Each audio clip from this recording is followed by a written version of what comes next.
Good evening. Welcome to our 6 o'clock Bible Challenge.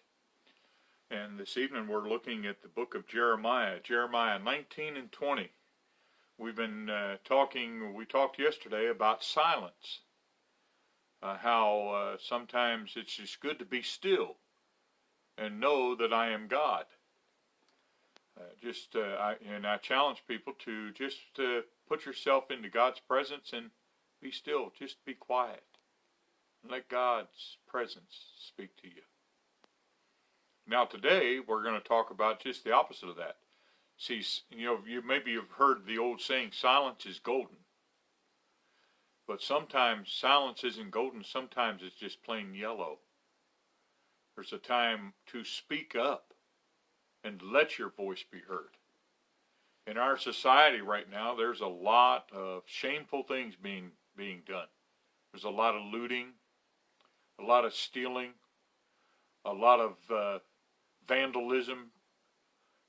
People are setting fires to businesses and buildings and homes and vehicles and stomping out windows and blocking traffic and looting and murdering, killing people, attacking people, robbing people, shooting people, stabbing people. All those things are wrong.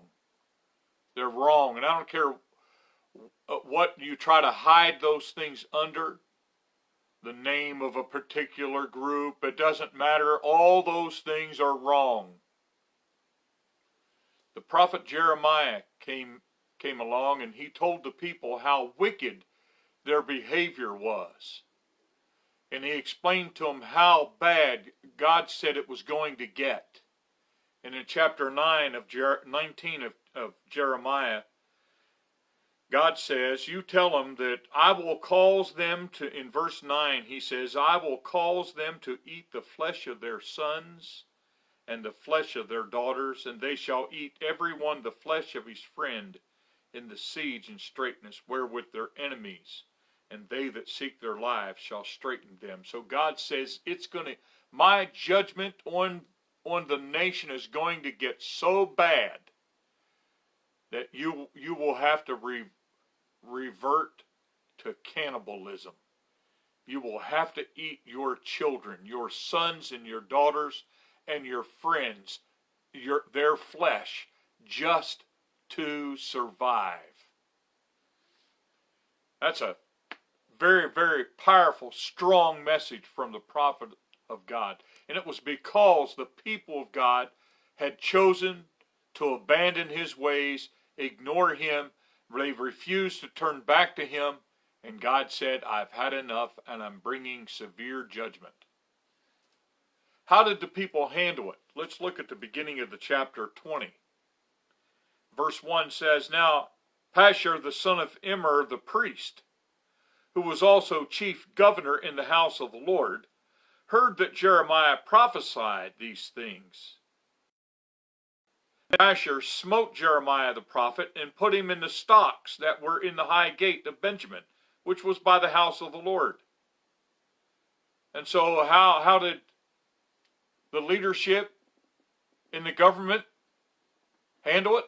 They gathered up Jeremiah the prophet and put him in stocks by the church, by the house of God, so that everybody could see. They were making an example of Jeremiah. They didn't want to hear what Jeremiah had to say. It was tough on Jeremiah. It seemed that every time he opened his mouth and talked about how wrong the people were and what God was going to do to them to correct them, the people didn't want to hear it. They were hard-hearted and hard-headed. They refused to turn back to God. Instead, they persecuted the messenger. And so it caused Jeremiah, for a little while, he thought, I'm just going to be quiet. Instead of talking about all that's wrong, I'm going to stop talking about it. You might not like some of the things that I post on my personal page.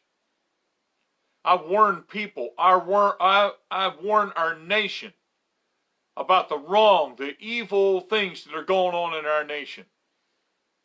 You may not like that. You may have unfriended me. But I want you to know it's time that we wake up to the that's right outside, that's around the next.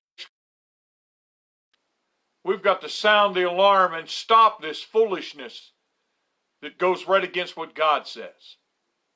We've got to stand up against it. What did Jeremiah say? Look at chapter 20, verse 7. He says, he was thinking about just being quiet. He said, "O Lord, thou," and I was deceived. "Thou art stronger than I, and hast prevailed, and I am in derision daily. Everyone mocketh me."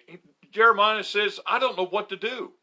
Every day, it's a quandary. Every day, it's a puzzle. I'm confused. Which way do I go? This way or that way? And on top of that, everybody's giving me a hard time. Everyone mocketh me. "For since I spake, I cried out. I cried violence and spoil."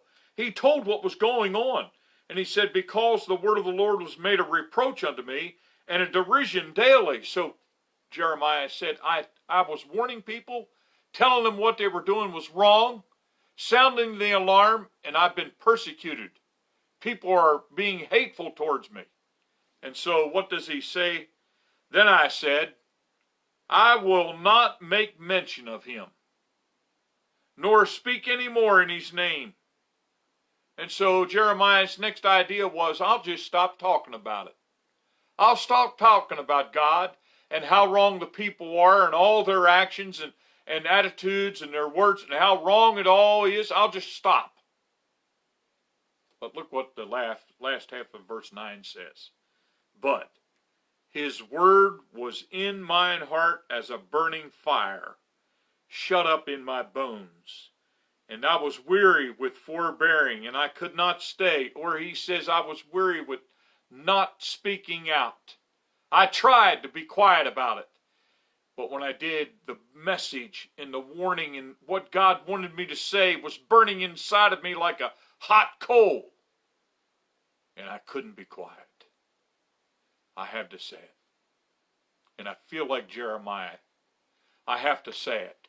The looting, the rioting, the shooting, the murdering, the killing, the stealing,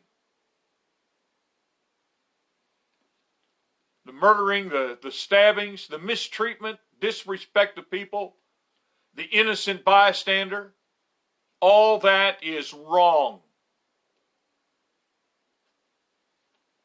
I hope you agree with me. We have to stand up against evil. If we don't speak out against it, if we don't speak up, evil just gets more bold, runs more rampant, gains momentum.